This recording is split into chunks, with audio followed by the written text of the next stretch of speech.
Bonjour à toutes et à tous. Je suis ravi de vous retrouver pour ce 5e épisode de Capsule de Com. Capsule de Com, c'est votre web émission produite par DDBL, c'est TBWA à Delphi sur l'intelligence artificielle et les nouvelles réalités immersives et leur application dans nos stratégies marketing et de communication en santé. Aujourd'hui, nous avons la chance et l'honneur, devrais-je dire, de recevoir Luc Julia. Luc est le cofondateur de l'assistant vocal Siri, que vous connaissez par cœur. Il est aujourd'hui directeur scientifique de Renault. Et nous allons aborder avec lui justement ces nouveaux langages d'intelligence artificielle. Nicolas, quels vont être les thèmes plus spécifiquement que tu vas aborder avec Luc ? Bonjour Alain et ravi effectivement d'être avec vous aujourd'hui pour ces nouvelles capsules de com. Alors effectivement, nous sommes très chanceux d'avoir Luc Julia avec nous ce matin. Et donc avec Luc, nous allons explorer ensemble ces LLM, ces Large Language Models. En bon français, ces modèles de langage à grande échelle, donc ces modèles de langage automatique capables de comprendre et de générer du texte. Le plus connu d'entre tous, bien évidemment, c'est ChatGPT, que l'on est nombreux à utiliser. Et donc avec Luc, on va effectivement voir ensemble comment utiliser à bon escient ces modèles de langage à grande échelle dans la santé. Merci Nicolas, merci Luc, très belle émission à vous deux et nous sommes tout oui. Bonjour Luc, merci d'être avec nous. Avec plaisir. Avant d'entamer notre échange, je propose une remise en contexte. Tout d'abord, rappeler peut-être ce qu'est un LLM, donc ces modèles de langage à grande échelle, ces Large Language Models, de manière à bien comprendre comment on va pouvoir utiliser ces modèles, notamment pour améliorer les soins de santé. C'est le sujet de notre capsule de com du jour. Alors tout d'abord, qu'est-ce qu'un modèle, un grand modèle de langage ? Eh bien, ce sont des réseaux de neurones artificiels spécialement conçus pour comprendre, générer et manipuler du langage naturel. Alors, il faut savoir bien évidemment que ces modèles sont entraînés sur de vastes corpus de texte qui doivent normalement leur permettre de capter les nuances, les contextes, ainsi que la signification des mots et des phrases. Mais sachez d'ores et déjà qu'un LLM, aussi bluffant que cela puisse paraître lorsqu'il génère des réponses, finalement ne comprend pas le sens du langage qu'il traite. Et c'est quand même important d'avoir cela en tête. Peut-être nous aurons l'occasion de pouvoir en reparler avec Luc. Comment ça fonctionne ? Alors là, encore une fois, bien évidemment, ce n'est pas le lieu d'aller trop loin dans la technique, mais comprendre que on démarre avec une collecte de données. Donc, il faut savoir que ces grands modèles, comme je l'ai dit précédemment, sont donc entraînés sur des gros volumes de texte qui peuvent provenir de différentes sources, comme les livres, les articles, les sites web, d'autres contenus écrits, de Wikipédia par exemple, ou toute autre chose. On a également des notices d'appareils électroniques sur lesquels ont été entraînés notamment ChatGPT, le LLM le plus connu. Ensuite, en fait, ces textes vont être nettoyés et donc vont être formatés pour pouvoir être utilisés par le modèle. Ça inclut ce qu'on appelle la tokenisation, c'est-à-dire que cela consiste en fait à diviser le texte en unités plus petites, comme des mots ou des sous-mots. Une fois qu'on a fait cela, on va donc pouvoir entraîner le modèle, qui est donc formé en utilisant des techniques d'apprentissage profond, qui, je rappelle, est donc un sous-domaine de l'apprentissage automatique. Et donc, il va apprendre à prédire le mot suivant dans une phrase. Et tout cela en s'appuyant sur le contexte. C'est pour ça que le contexte est extrêmement important dans la manière de prompter. Donc sur le contexte qui va être fourni par les mots précédents, donc par le prompt. Et vous imaginez bien que cette étape, bien évidemment, nécessite une puissance de calcul quand même significative, et que ça peut prendre parfois plusieurs semaines, plusieurs mois pour entraîner le modèle de manière à pouvoir ensuite répondre avec des temps de réponse extrêmement courts. Et enfin, la quatrième étape, c'est ce qu'on appelle le fine-tuning. C'est-à-dire qu'après le pré-entraînement, le modèle va être affiné, donc fine-tuné, sur des ensembles de données spécifiques pour des tâches particulières, comme la classification texte, traduction, ou encore la réponse à des questions. Donc tout cela permettant donc de générer ce qu'on appelle des outputs, donc des réponses ou des solutions sur la base du prompt que l'on a saisi précédemment. On se retrouve avec bien évidemment des énormes défis et puis certaines limites qu'il va falloir adresser. La précision, tout d'abord. Vous imaginez bien que dans le domaine de la santé, il va falloir être extrêmement précis. On ne peut pas se permettre de ne pas l'être. Il y a l'aspect sécurité qui est fondamental, que nous aurons l'occasion d'aborder dans d'autres capsules de com. Et puis, bien évidemment, l'adoption. Comment s'assurer d'une adoption par les professionnels de santé, mais également par les patients et les patientes. Voilà, ce sont les défis, les limites auxquels on est également confronté. Les avantages des LLM en santé, on peut, alors ce n'est pas exhaustif, mais on peut y voir quand même un moyen d'améliorer finalement la rapidité et l'exactitude des diagnostics. Encore une fois, en s'assurant bien évidemment d'avoir bien entraîné le modèle. L'accessibilité, c'est-à-dire qu'on va faciliter finalement l'accès à des informations médicales pour les patients et les patientes et les professionnels de santé. Et puis une forme de personnalisation avec cette possibilité bien évidemment d'offrir des conseils et des traitements personnalisés, un terrain sur lequel il va falloir aller de manière très prudente. Les avenirs des LLM en santé, clairement, on imagine à terme une intégration de plus en plus poussée, avancée donc en termes de personnalisation des soins. D'un point de vue si on s'intéresse uniquement à la recherche, eh bien, il va falloir donc il y a des enjeux éthiques énormes. S'assurer bien évidemment de la fiabilité des données que l'on donne au modèle pour s'entraîner. Et puis le rôle du régulateur, encore une fois, on l'a vu notamment d'ores et déjà avec l'AI Act en Europe. Et puis l'impact, il va falloir quand même s'intéresser, c'est quoi l'impact en termes d'amélioration des soins, être certain effectivement que ça va dans le sens des patients et des patientes, et puis s'assurer également que cela puisse être accessible au plus grand nombre. Je me permets de vous partager 3 exemples, bien évidemment il y en a beaucoup d'autres. Le premier c'est Ada Health qui va donc utiliser GPT-4 donc pour alimenter un agent conversationnel médical qui va donc pouvoir poser des questions, interpréter des réponses et puis fournir des conseils personnalisés aux patients. Et on voit clairement ici que l'impact, c'est une amélioration finalement de l'engagement des patients qui va donc pouvoir accéder, on l'espère, à des informations médicales fiables. Autre exemple, très connu aussi, c'est IBM Watson Health, qui utilise lui aussi donc des modèles de langage à grande échelle pour analyser notamment des dossiers médicaux des patients et puis, encore une fois, fournir des recommandations, des pré-prescriptions, des pré-diagnostics basés, encore une fois, sur les dernières recherches médicales.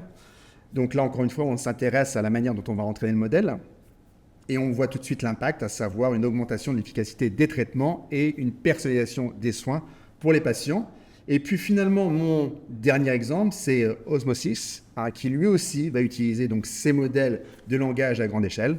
Là, en l'occurrence, c'est pour créer du contenu éducatif, des outils de formation, notamment pour les professionnels de santé. Et donc, ça va faciliter l'apprentissage continu et l'amélioration des compétences cliniques. Très important, cet aspect-là, donc de la formation grâce à ces modèles de langage. Et on voit clairement l'impact, une amélioration de la qualité de la formation médicale et puis un soutien donc à la formation continue des praticiens. Et je vais en rester là donc pour les éléments de contexte pour pouvoir très rapidement passer à ces échanges avec notre invité, donc Luc. Alors, effectivement, on est très chanceux d'avoir Luc Julier avec nous, qui est donc, comme Alain l'a présenté, un pionnier dans le domaine de l'intelligence artificielle ou intelligence augmentée peut-être, et de l'innovation technologique. Il faut savoir, et on aura l'occasion d'en parler tout de suite après, que Luc, finalement, ça commence avec un parcours dès l'âge de 12 ans, lorsqu'il découvre sa passion pour le codage.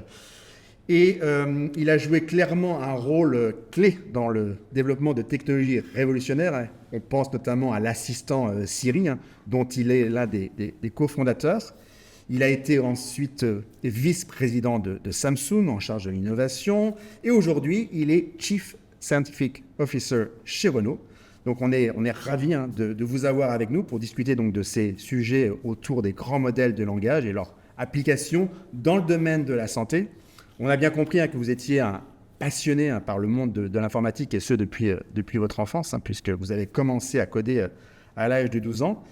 Est-ce que d'ores et déjà, en introduction, est-ce que vous pouvez nous parler de ce qui vous a conduit finalement à travailler dans le domaine de l'intelligence artificielle, puisque vous y travaillez depuis de longues années, et plus spécifiquement dans celui de l'intelligence augmentée, car je crois savoir que vous n'aimez pas trop utiliser le mot intelligence artificielle. Ah ouais. Bon, on va commencer par la deuxième partie. Pourquoi j'aime pas trop utiliser l'intelligence artificielle? C'est parce qu'il y a une connotation magique dans le terme intelligence artificielle, où on peut avoir l'impression que cette intelligence artificielle est omnipotente, elle peut tout faire, et elle a plutôt une dimension hollywoodienne, soit de films comme Her, soit des films comme Terminator. D'accord, donc ça peut être méchant ou gentil, ou trop méchant, trop gentil, enfin, c'est la science-fiction. Donc du coup, je n'aime pas trop ça, parce qu'à la fin, la réalité de ces intelligences artificielles, parce qu'il faut déjà les mettre au pluriel, parce qu'elles sont diverses et variées, ces intelligences artificielles, elles sont diverses et variées, donc elles sont multiples, et elles sont surtout très, très, très spécialisées. Et à la fin, on se rend bien compte que ce ne sont que des outils, et ces outils, ils ne sont pas très intelligents. Ils sont dans leur domaine beaucoup plus performants que nous, par la définition même de l'outil. L'outil est utile, il est meilleur que moi pour quelque chose de particulier. Donc, est-ce qu'il est plus intelligent que moi? Dans le domaine particulier, oui, il est plus intelligent que moi, parce qu'il est utile. Mais si on considère que l'intelligence, c'est quelque chose qui est beaucoup plus vaste, ce n'est pas vraiment intelligent. Donc, du coup, ce que je dis quand je dis que c'est de l'intelligence augmentée, l'outil lui-même va augmenter mon intelligence sur un domaine particulier. La machine à calculer est un outil d'intelligence artificielle qui permet d'augmenter mes capacités dans le calcul. Ça me permet d'aller plus vite, d'être plus précis, d'être même juste, quand de temps en temps, moi, je peux faire des erreurs quand j'ai fait une addition ou une soustraction. Et du coup, c'est pourquoi finalement avoir choisi ce domaine de l'intelligence artificielle à un moment donné? Alors ça, effectivement, j'ai choisi depuis longtemps la technologie en général. Donc, ce n'était pas que l'intelligence artificielle, mais c'était les objets connectés qui, pour moi, c'est la même chose. Tout ça, ces objets connectés doivent être intelligents pour pouvoir délivrer des services qui vont être des services intéressants. Et donc, ce qui m'intéresse, moi, c'est les vrais gens. Donc, les vrais gens, c'est nous. D'accord ? C'est nous et ça commence par moi. C'est-à-dire que je suis un vrai gens. Et donc, tout ce que j'ai fait depuis le début, c'est constater, trouver des problèmes que je peux avoir. Alors, les problèmes, ça peut être faire mon lit, comme ça peut être avoir un problème médical, comme ça peut être vouloir communiquer facilement avec Internet. D'accord ? Et donc, une fois que j'ai un problème, j'essaie de trouver une solution pour les vrais gens qui soit la plus simple possible. Et donc, ce qui m'a orienté vers l'intelligence artificielle, c'est la communication homme-machine, pouvoir communiquer avec ces machines, avec ces systèmes, d'une manière un peu naturelle. Et donc, de façon à communiquer de façon naturelle, il faut quelque part que ces machines nous comprennent. Et donc, cette compréhension, c'est un truc super compliqué. Et donc, l'intelligence artificielle, l'intelligence augmentée, permet effectivement de créer des outils qui vont me permettre d'être compris des machines, d'être compris aussi potentiellement des autres à travers des machines. Et on voit assez rapidement comme l'utilité donc, de ces machines, notamment dans le milieu de la santé, pour pouvoir interagir avec les patients et les patientes. On aura l'occasion probablement d'en reparler. Donc, on parle plutôt d'intelligence augmentée plutôt que d'intelligence artificielle, en tout cas en votre présence. Vous défendez également l'idée qu'il n'existe aucun risque avec l'intelligence augmentée parce qu'elle reste sous notre contrôle. Mais du coup, est-ce que vous êtes tout de même favorable ou pas à des réglementations dans ce domaine, et notamment dans le domaine de la santé, encore une fois, ou est-ce que vous préférez vraiment une liberté totale à la fois pour les développeurs et les chercheurs? Alors, évidemment que non. Alors, je ne veux pas une liberté totale. Évidemment que je suis pro-régulation. Évidemment que je ne veux pas une liberté totale pour les IA, parce qu'il faut comprendre qu'en tant qu'outil, l'IA peut être utilisée à bon ou à mauvais escient. D'accord ? Tant que c'est à bon escient, c'est super. D'accord ? Mais à mauvais escient, c'est pas bien. Et donc, il faut définir ce que c'est, le mauvais escient. Donc, il faut que collectivement, on s'éduque sur ces intelligences artificielles, qu'on les comprenne. Donc, pas faire de la régulation pour faire de la régulation, comme on fait souvent en Europe, mais faire de la régulation quand on en a besoin et qu'on a compris quelles sont les potentielles dérives de ces technologies. Comme tous les outils, donc comme je dis, ils peuvent être utilisés correctement ou pas. Et je vais prendre un exemple très simple, c'est l'exemple du marteau. Le marteau, c'est un outil très intéressant qui me permet de planter des clous. Si j'utilise à bon escient pour planter le clou, c'est bien plus efficace comme un point, d'accord ? C'est un bon outil. C'est un très mauvais outil pour planter des vis. D'accord ? Je vais prendre un tournevis, donc un outil spécialisé, un autre. mais je peux aussi complètement détourner l'outil pour vous taper sur la tête avec le marteau. Et évidemment, collectivement, on comprend, mais ça, c'est pas bien. Collectivement, on va mettre des règles en place. Et la régulation, on va dire, si tu tapes sur la tête du voisin avec un marteau, c'est pas bien. Donc, le problème essentiel, je pense qu'il faut adresser avec ces outils d'intelligence artificielle, c'est la compréhension, l'éducation autour de ces outils. Et une fois qu'on a compris, là, on peut réglementer. Alors, des fois, ça veut dire qu'on va louper quelque chose, d'accord ? Parce qu'on ne voit pas forcément une application avant qu'elle arrive.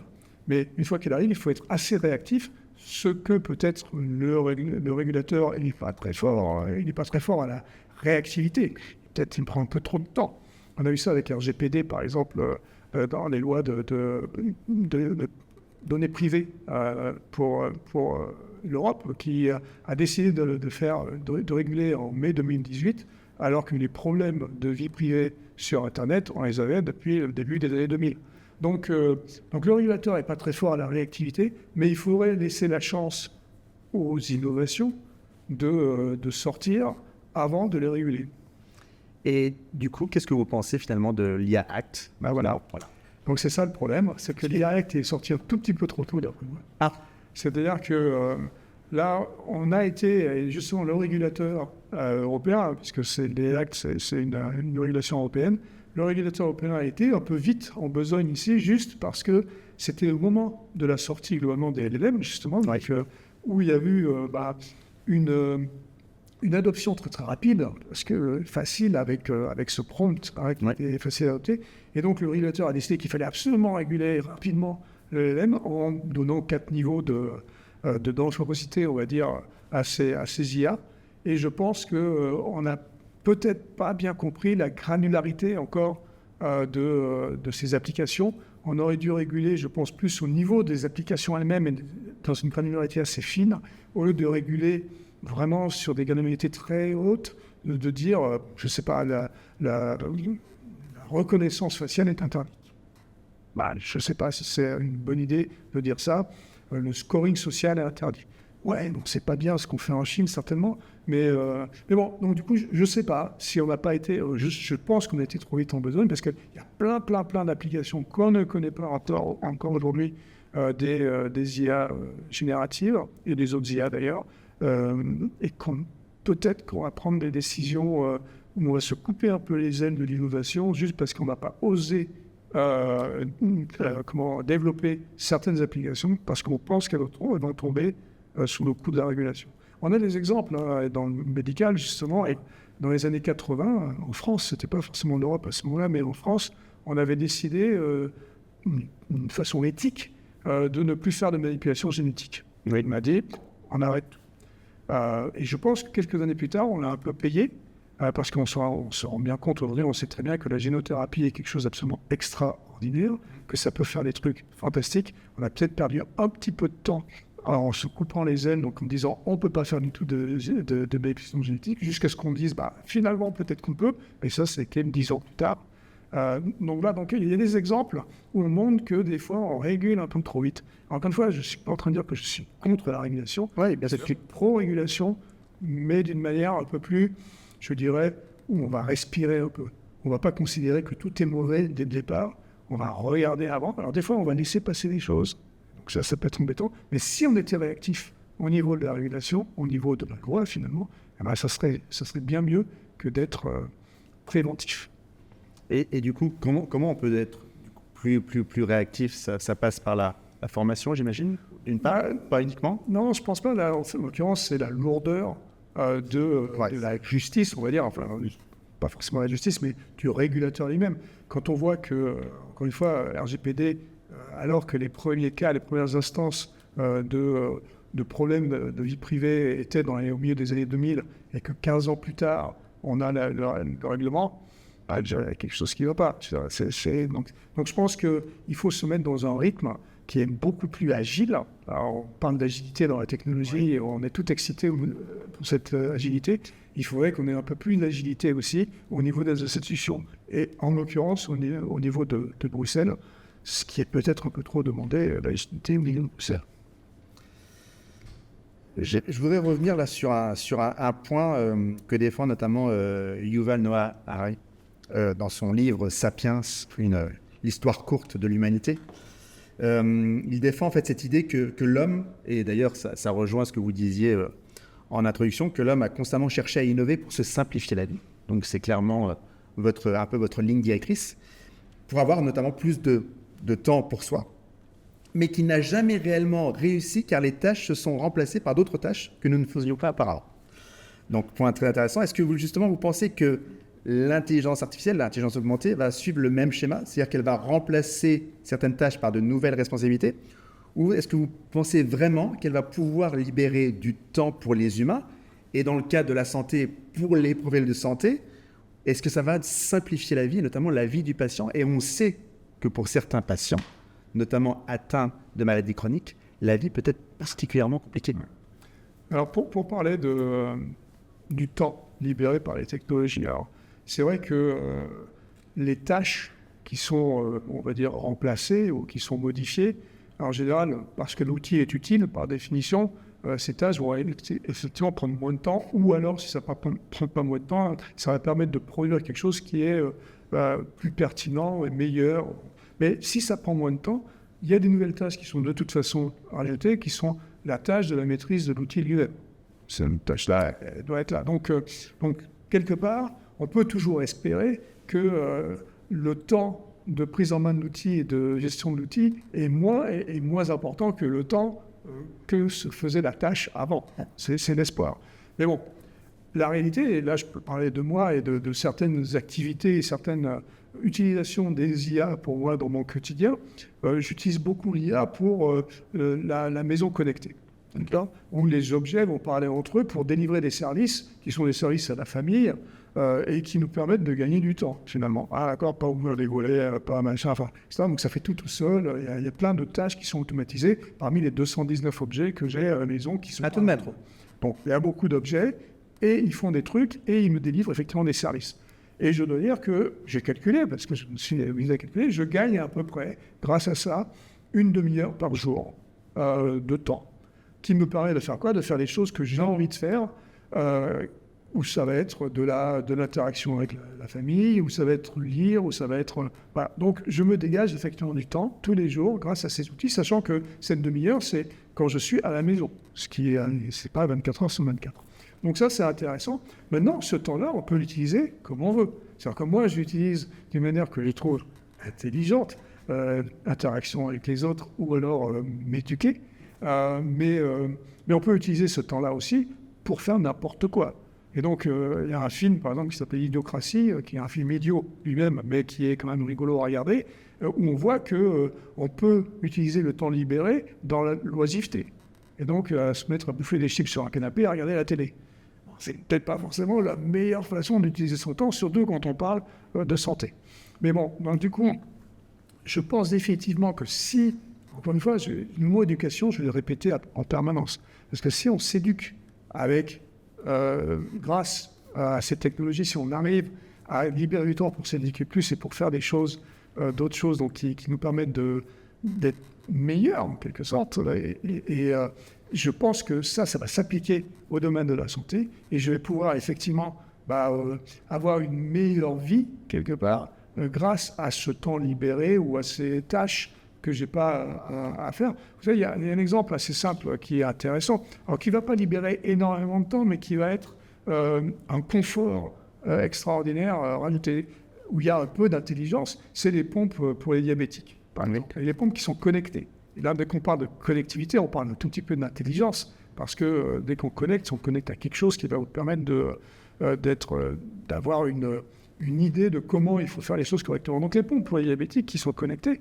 c'est super intéressant, parce que ça veut dire quoi? Ça veut dire que ça va monitorer, il y a le moniteur quelque part qui va monitorer effectivement qu'il faut s'injecter de l'insuline, et donc au lieu d'arrêter tout dans sa vie pour pouvoir aller chercher l'insuline, se l'injecter, etc., là, on va pouvoir, le truc se fait automatiquement dans ma vie quotidienne, en permanence. Le détecteur détecte que je suis en low sugar, là, donc il faut que je, comment dire, en français, je ne sais plus comment vous voulez. Donc, donc, ça va injecter automatiquement le truc. J'ai rien senti même, parce que ça s'est fait au niveau de la pompe.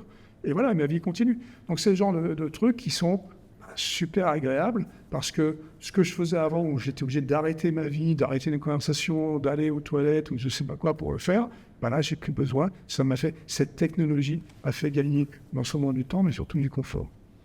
Donc, du coup, on peut estimer que ces systèmes d'IA, ces systèmes intelligents, vont largement aider finalement les problèmes de santé dans leur métier et aussi vont pouvoir accompagner de plus en plus les patients. Alors, il y a le patient, ce qu'on vient de décrire là, c'est pour le patient. Mais alors maintenant, évidemment, pour les professionnels de santé, alors là, c'est ouverture totale de plein d'outils très très intéressants. Alors, c'est pas que des outils d'IA générative et des LLM. Hein. Non. Depuis longtemps, on utilise des choses dans l'imagerie médicale. C'est bien de le rappeler, absolument. Donc, on a fait des trucs absolument fantastiques. Ça ne veut pas dire qu'on est en train de remplacer les médecins non plus avec ça. On parle toujours du radiologue qui va être remplacé par l'imagerie médicale qui va aller trouver les cancers et les tumeurs dans les radios. C'est pas du tout le cas, en fait. Ça va permettre d'augmenter, donc quand ça en est d'augmentation du médecin, du radiologue, qui va permettre de mettre en haut de la pile les cas les plus importants et surtout d'avoir un meilleur dialogue avec la patiente, par exemple, sur son cas particulier, et donc de pouvoir trouver plus rapidement aussi ces tumeurs. Parce que la vérité, c'est que la machine va voir mieux et va voir plus vite et plus tôt que l'homme. Et c'est pour ça que c'est un outil. Parce que, une fois, c'est utile. Mais bon, donc là, on parle de tout ce qui est radio et image. Mais sinon, évidemment, maintenant, si on parle des LLM, là, on parle de choses absolument extraordinaires parce que c'est des statistiques à outrance, on va dire. D'accord, comme vous l'avez rappelé, énormément de données. Et donc, il y a un truc qui a énormément de données, c'est là-dedans, d'accord. Et un machin qui a énormément de données, c'est l'ADN. Et l'ADN, c'est statistique. Et donc là, quand on commence à dire, si on commence à mettre de l'ADN dans les LLM, ça commence à devenir super intéressant. Parce que c'est statistique, trouver les machins où il y a un peu des anomalies, comment on va prédire des choses, eh ben, on va pouvoir faire des choses absolument extraordinaires pour une prédiction certainement bien en amont de beaucoup des maladies qui sont des maladies chroniques ou pas d'ailleurs. Ok. Ça nous rappelle que nous sommes effectivement essentiellement des données.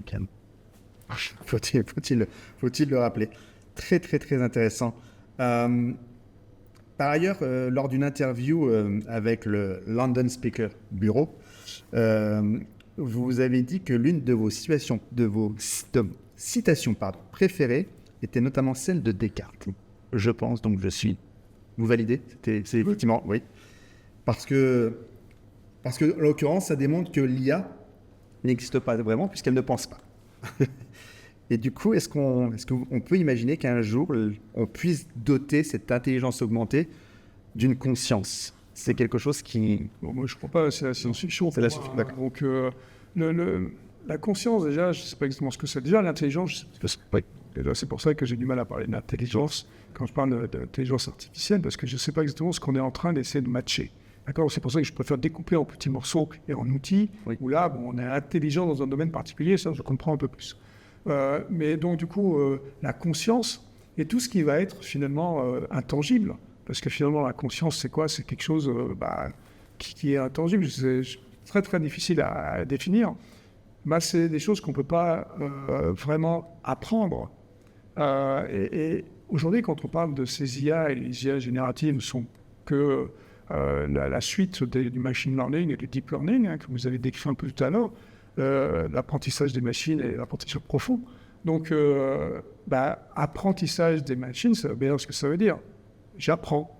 Donc, je pense que depuis la nuit des temps, mais depuis 300 ans à peu près, depuis le siècle des Lumières, les philosophes nous ont appris que nous, c'était un peu plus compliqué que ça. On n'est pas seulement une machine apprenante, on est aussi une machine avec de l'inné. Oui. Et l'inné, c'est peut-être la conscience, c'est peut-être là-dedans, c'est des trucs intangibles que moi je suis incapable de définir et que je suis surtout incapable d'apprendre. Et donc l'IA, évidemment, ne peut pas apprendre ça parce qu'on ne sait pas ce que c'est.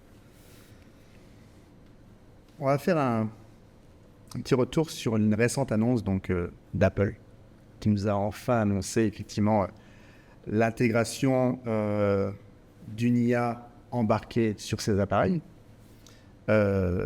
ce qui doit probablement permettre à Siri d'aller encore plus loin dans sa capacité à répondre, voire même à raisonner peut-être, d'une certaine manière. Je ne sais pas si on peut parler de raisonnement finalement, après ce que vous venez de dire. Enfin, et du coup, ce type d'intégration, parce qu'on l'attendait, mais est-ce que ça peut, ça ouvre vers quelle perspective de se dire que j'ai aujourd'hui, en tout cas, si je dispose d'un smartphone, d'un iPhone, et donc j'ai cette intelligence dans cet appareil, sachant qu'il était déjà équipé bien évidemment d'intelligence artificielle, mais là où j'ai la possibilité peut-être de dialoguer avec lui, on sait qu'il embarque aussi l'application santé, on sait qu'Apple a des ambitions qu'il n'a jamais cachées sur le sujet de la santé. Donc si finalement j'intègre tout cela, est-ce qu'on peut arriver à un moment donné à se demander, est-ce que je n'ai pas aussi un médecin dans ma poche ou dans mon sac lorsque je dispose de ce type d'appareil?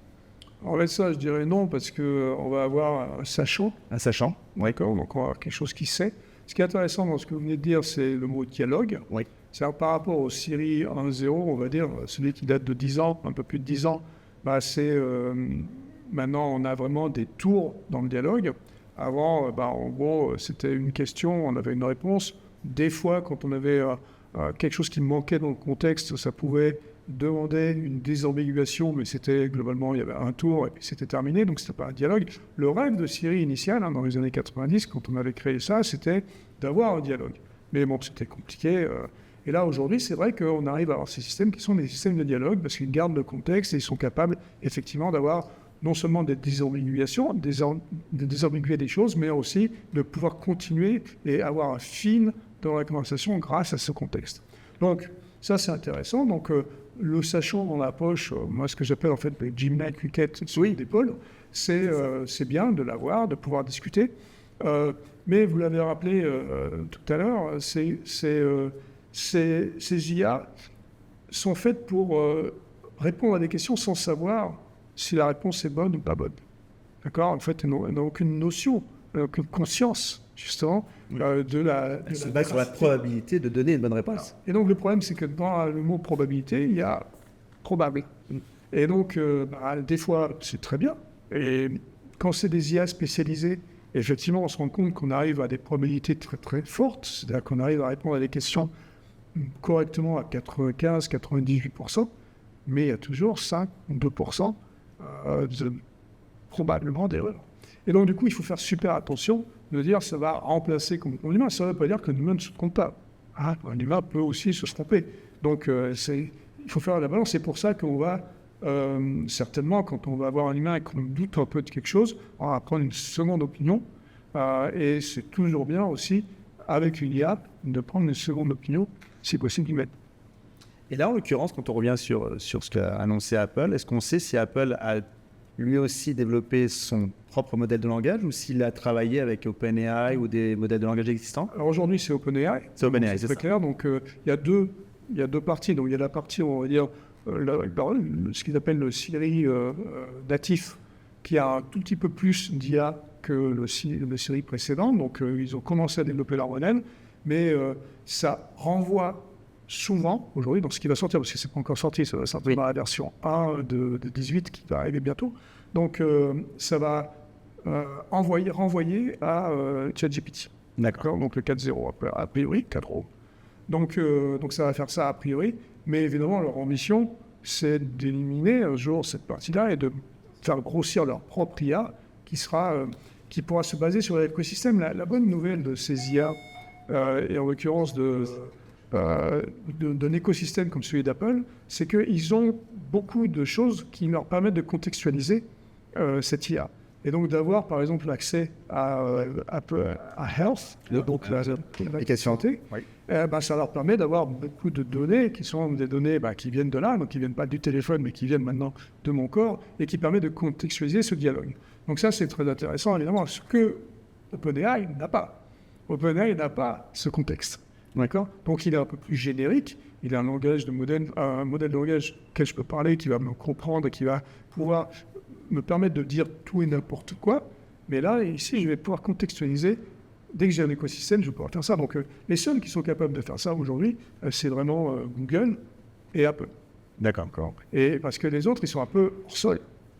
Alors oui, ils font des systèmes de dialogue, mais ils n'ont aucun écosystème auquel se rattacher. Ça, c'est compliqué. ça veut dire aussi que les données de santé collectées par Apple vont rester soit sur le téléphone, sur les serveurs Apple. C'est ça. Certainement, oui. C'est l'idée. Alors là, encore une fois, on peut reparler de RGPD comme tout à l'heure. Ils ne sont pas complètement fous. C'est-à-dire qu'évidemment, ils vont faire attention à respecter les lois, parce que RGPD a essaimé maintenant dans le monde. En Californie, par exemple, il y a un truc qui est sorti en janvier 2020, qui est exactement comme RGPD en Europe. Donc, c'est quelque chose qui a été accepté par les gens. Les gens ont dit, bah oui, c'est un truc qui est... il faut faire attention aux données personnelles. Et donc, maintenant, c'est accepté. Et donc, les fournisseurs de services comme Apple pour la santé, ou Google ou les autres, ils font beaucoup plus attention que ça. Et par ailleurs, ça veut dire aussi que grâce à cela, on va avoir finalement une application de santé augmentée, a priori plus intelligente, et on peut voir aussi tout l'intérêt de porter de plus en plus finalement l'Apple Watch, qui est quand même le meilleur appareil pour connaître en fait le... Oui, et puis, alors ce qui est bien dans l'écosystème, alors Apple n'est pas forcément très bon dans l'écosystème avec les autres. Hein, ils vont bien avoir leur propre écosystème, mais on voit que d'autres, par exemple, connectent ces montres à d'autres systèmes. Par exemple, on parlait de diabète tout à l'heure, à des sensors de diabète. Donc ça permet automatiquement de récupérer ces données-là aussi, qui ne sont pas récupérables aujourd'hui à travers les montres. On n'est pas capable de savoir quel est le taux de glycémie. Donc c'est bien aussi d'avoir d'autres éléments qui viennent se rajouter à cet écosystème. Et pour ça, Samsung, par exemple, est un peu meilleur pour ça, où l'écosystème, comme ils étaient un tout petit peu en retard, ils ont ouvert un peu plus, donc ils acceptent des objets qui ne sont pas des objets Samsung et qui viennent se connecter à l'écosystème et qui viennent donc partager les données. Donc Apple le fait un tout petit peu, hein. Ils ont fait ça par exemple avec des Netatmo à un moment donné, et des choses comme ça. Donc on arrive à récupérer des données ambiantes, on va dire aussi, mais c'est vrai que ce n'est pas les meilleurs en écosystème. Amazon est bien meilleur en écosystème, par exemple, pour connecter plein d'autres choses que juste des produits Amazon.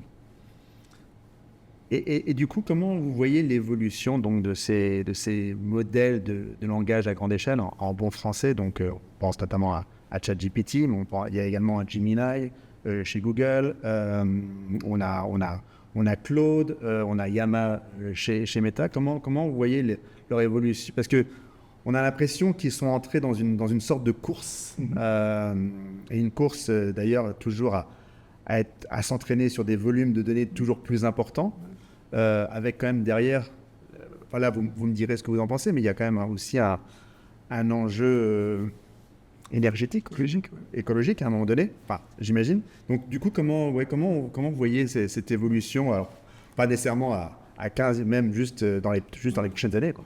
Je pense que la course va s'arrêter assez rapidement, en fait, parce qu'on arrive à des limites. Hein. Quand on parle de ChatGPT 4o, c'est 1200 milliards de paramètres. Donc ça commence à faire beaucoup. Ça fait beaucoup de paramètres. Et du coup, pour aller chercher plus de données, ça va commencer à être compliqué à un moment donné. D'accord ? Donc je pense qu'en plus de ça, il y a cette réalisation que écologiquement, c'est pas terrible. Hein, ça utilise énormément de ressources, non seulement des ressources électriques, pour créer les modèles. Comme vous avez dit, ça met des semaines pour créer le modèle avec toutes les données qu'on veut récupérer. Donc c'est pas bien. Et en plus de ça, les LLM, pour la première fois dans l'histoire de l'IA, ils prennent aussi de l'électricité au moment de l'inférence. Donc quand on les utilise, ce qui n'est pas le cas du machine learning classique ou évidemment des moteurs précédents, des systèmes experts, des choses comme ça. Donc ça, c'est pas viable. C'est-à-dire, en plus de ça, on parle que d'électricité, mais on peut parler aussi d'eau. Les data centers, il leur faut de l'eau pour se refroidir. Ça se passe là-bas dans les data centers, dans les yeux du cœur. Et on dit, alors après, c'est difficile à vraiment quantifier, mais il y a des chiffres qui circulent qui disent que 2 requêtes chez GPT, c'est 1 litre d'eau. D'accord, gaspillé, donc ça fait beaucoup. Et je pense que la nouvelle génération est un peu plus, disons, sensible aux aspects écologiques. Et je pense que par l'éducation, en comprenant ces problèmes-là, je pense que ce qu'on appelle le grassroots, donc les gens vont demander peut-être de la régulation autour de ça, donc réguler l'énergie qui est utilisée, et vont demander peut-être d'avoir une certaine balance dans l'utilisation de ces technologies. Donc je pense que les LLM vont disparaître parce qu'ils n'ont pas ils sont pas écologiquement viables et qu'ils sont pas viables tout court d'ailleurs pour être à l'échelle, pour être mis à l'échelle. Et je pense qu'on va voir arriver des choses qui sont vraiment similaires, mais qu'on va appeler des SLM, donc les Small Language Models. D'accord. Et les SLM, certainement, vont être beaucoup plus spécialisés. D'accord. Ce qui est finalement ce qui se passe dans l'histoire des IA depuis le début des IA. À chaque fois, on dit, oh, ça y est, on est proche de ce qui s'appelle AGI, Artificial General Intelligence, ça y est, c'est bon, on va tout faire. On s'aperçoit que ça, c'est la science-fiction. Et donc, ces trucs sont très, très intéressants dans des domaines particuliers. On les utilise dans ces domaines particuliers. Donc, on verticalise. Et donc là, ça commence à marcher très bien. Il y a des trucs qu'on abandonne parce qu'on se rend compte que c'est pas la peine. Mais verticaliser, ça veut dire spécialiser. Spécialiser, ça veut dire peut-être qu'on n'a pas besoin d'autant de données. On peut faire ce qu'on appelle du fine-tuning, du rigging, comme vous avez dit tout à l'heure, où on va faire des modèles plus petits. Alors, malheureusement, aujourd'hui, pour faire le fine-tuning, on part du gros modèle pour fine-tuner, pour avoir un truc qui est plus spécialisé. Peut-être qu'on n'aura pas besoin de partir du gros modèle, qu'on pourra partir de modèles plus petits déjà pour les fine-tuner et pour les amener dans un domaine particulier. Donc, on ne sait pas, ça va arriver là, je pense, dans les mois qui viennent, parce qu'on se rend compte que c'est effectivement pas possible de mettre ce truc à l'échelle aujourd'hui. Et justement, ces SMN, on pourrait les voir dans la santé. Bien sûr, vous parlez de mais très spécialisé. Voilà. D'accord. Comme on pourrait considérer aujourd'hui que l'IA de radio dont on parlait tout à l'heure, l'image médicale dont on parlait tout à l'heure, c'est une IA très spécialisée dans ce domaine-là. On va avoir des IA verticalisées exactement comme ça. Une qui va être spécialisée dans la cardiologie, une autre dans le diabète, une autre dans... C'est pas pareil. Est-ce que ça veut dire aussi à un moment donné qu'elles vont dialoguer entre elles? Voilà.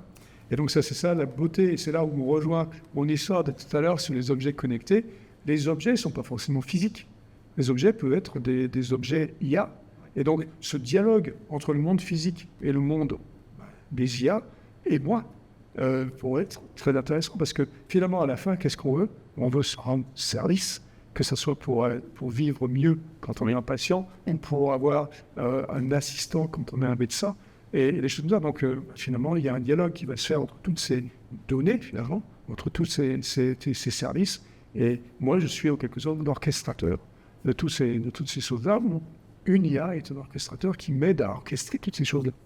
Donc ça, c'est, selon vous, l'avenir, en tout cas, dans la santé. Oui, on va avoir des agents spécialisés. Donc c'est un monde d'agents. Hein. C'est ça. Comme je peux avoir tout un tas de personnes dans mon métier qui m'aident et qui viennent travailler avec moi, c'est la même chose ici. C'est des agents qui sont plus ou moins spécialisés dans des trucs particuliers et qui viennent, et puis il y en a qui sont spécialisés dans la même chose, où on va faire cette seconde opinion et contradiction. Et voilà, parce que des fois, c'est pas noir et c'est pas blanc.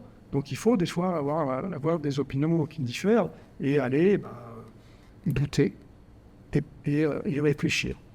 C'est ce qu'on appelle l'IA agentique, c'est bien ça? Oui, alors c'est ça. Ces systèmes d'agents sont effectivement de plus en plus répandus. Et d'ailleurs, quand on voit aujourd'hui la direction que prennent d'ailleurs les gros comme OpenAI et les autres, et ils parlent de plus en plus de systèmes d'agents et d'assistants qui vont développer et ils vont se verticaliser. On sait si justement ces acteurs ont des ambitions, notamment dans la santé, parce qu'on voit bien quand même, on l'a vu avec Apple, avec Microsoft, même Amazon, tout le monde, tous les gros sont sur ce sujet, donc on peut imaginer que OpenAI... Google avait fait son coffre-fort de santé, Microsoft aussi. Bon, évidemment, Apple et Amazon aujourd'hui font la même chose. Donc, tous les gros font ça. Aujourd'hui, comme on disait, tout ceux qu'on vient de citer, ils ont en gros un écosystème. Que ce soit Microsoft avec les PC, que ce soit Apple avec les téléphones, Google, etc. Donc, ils ont tous des écosystèmes. Donc, c'est assez facile de faire quelque chose. Aujourd'hui, OpenAI n'a pas d'écosystème, comme vous avez dit. Donc, est-ce qu'un écosystème doit être passé obligatoirement par une forme de hardware, une forme de device, appareil? Je ne sais pas. Mais peut-être qu'il va falloir qu'ils aient ça. Et donc, du coup, on entend parler aujourd'hui, depuis le CIS 2024, on dit que Sam Altman s'est mis avec Johnny Ive, l'ancien designer d'Apple, pour créer un objet, justement, qui serait un objet qui porterait de l'intelligence. Donc, on ne sait pas ce que c'est un peu fumeux, mais bon, ils sont obligés de passer par là, quelque part, pour créer cet écosystème. Donc, aujourd'hui, ils sont loin de ça, parce qu'ils n'ont pas de base, on va dire, comme je disais, ils sont un peu hors sol, d'accord? Donc, il va falloir un jour qu'ils se ground. OK. Mais bon... je pense que pour survivre, ils sont obligés. Et du coup, on peut aussi imaginer que sur tout le parcours patient, donc je me rends compte que ça ne va pas bien, qu'est-ce que c'est, premier symptôme, je vais éventuellement interroger un agent qui lui-même va me rediriger vers éventuellement un médecin ou mon médecin traitant, etc. etc. Donc tout au long du parcours du patient, on peut imaginer donc des agents et donc d'avoir en fait continuellement ces différentes IA qui nous suivent et qui vont venir... Je pense que c'est beaucoup plus imaginable que cette IA générique générale qui serait capable de répondre à n'importe quoi, n'importe comment, n'importe où. Ça, c'est trop compliqué. Donc avoir ces petits agents spécialisés qui sont là pour m'aider. Franchement, enfin, c'est la vie, c'est celle qu'on a aujourd'hui. C'est pour ça qu'il y a des médecins spécialistes. C'est pour ça qu'il y a le généraliste va vous indiquer d'aller vers un spécialiste parce que il n'est pas capable de faire exactement ce que l'autre est capable de faire parce qu'il est vraiment spécialisé dans ce domaine. Les domaines sont compliqués. Et donc, focusons-nous sur le développement de choses verticales très très bonnes au lieu de faire quelque chose d'horizontal qui à la fin n'est pas très bien. On voit ça dans vous savez, il y a la pertinence de ces IA. Quand on les laisse non spécialisés, on ne parle jamais de pertinence vraiment de OpenAI, mais on a eu une étude qui a été faite en février 2023 par l'Université de Hong Kong qui a calculé la pertinence de ChatGPT 3.5, celui de l'époque, et le chiffre final c'est 64%.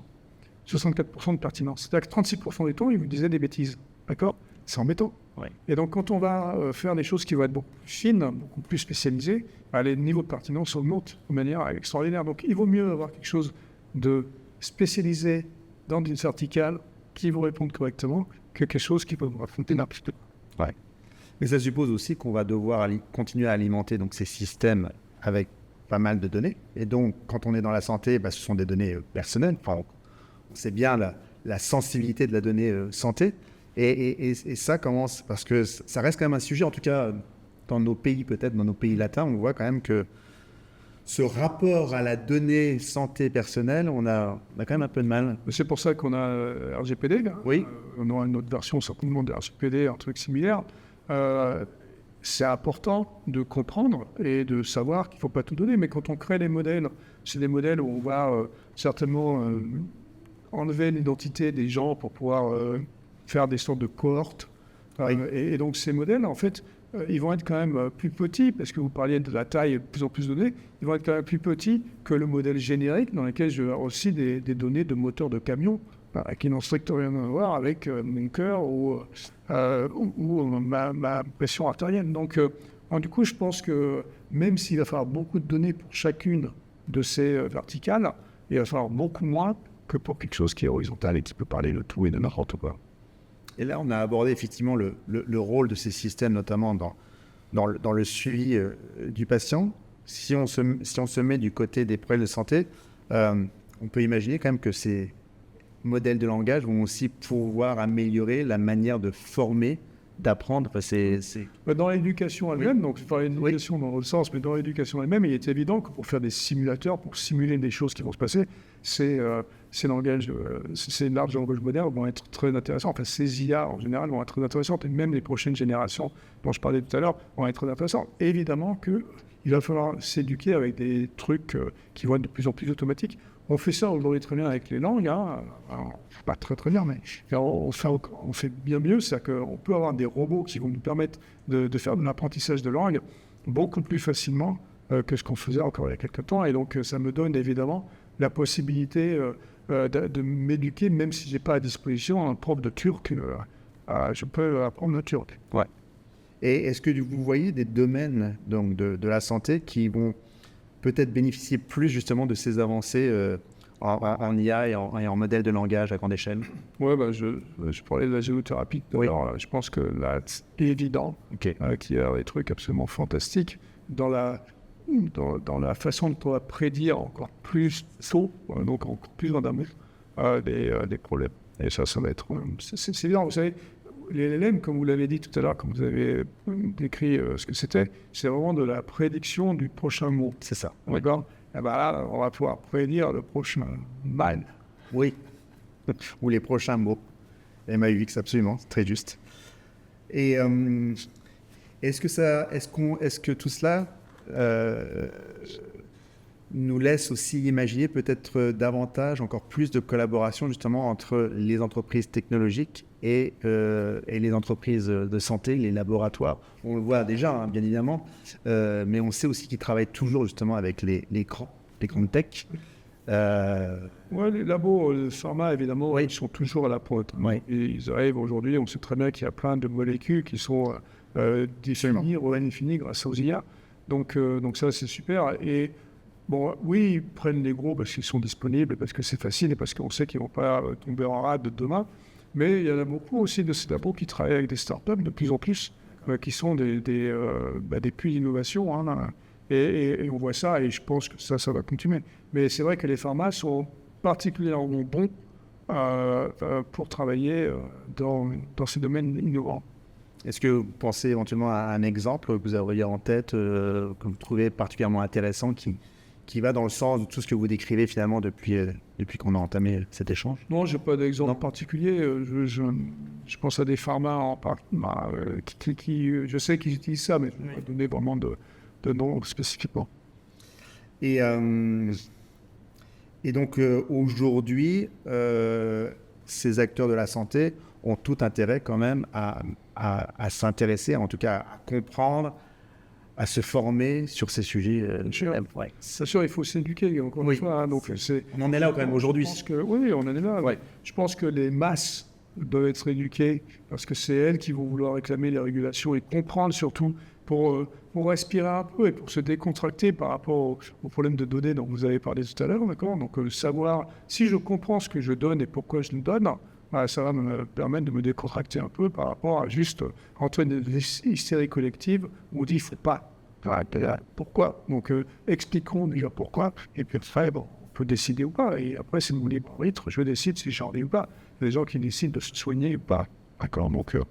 Donc je pense que l'éducation des masses est importante. Oui. Après, l'éducation évidemment des professionnels de santé est importante aussi parce qu'ils doivent connaître à minima les techniques qui sont disponibles pour pouvoir faire en sorte de faire au mieux leur métier.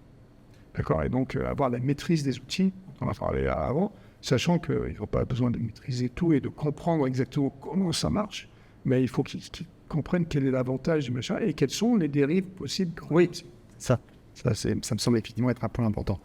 Ce qui veut dire qu'aujourd'hui, normalement, dans les cursus universitaires pour former les médecins de demain, on doit également les former sur ces sujets. Et surtout, je dirais, les risques, c'est super important. Oui. Parce que c'est bien de voir tout rose, mais il faut voir aussi le noir.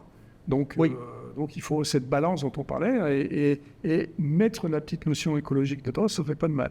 C'est-à-dire qu'il faut vraiment voir ça comme un système global et donc tout expliquer qu'en conscience après, je puisse décider si cette thérapie qui est basée sur l'IA mais qui va péter une centrale nucléaire, ça vaut le coup. Je ne sais pas. Donc il faut avoir cette vision globale du machin pour pouvoir prendre les bonnes décisions. Je voudrais terminer avec une dernière question qui me ramène à une anecdote. C'était dans les couloirs du CES il y a quelques années. Ça va vous parler puisque l'objet en l'occurrence était la voiture qui demain pourrait devenir une sorte de cabinet médical. Puisqu'une voiture, on le sait, peut être facilement bardée de capteurs.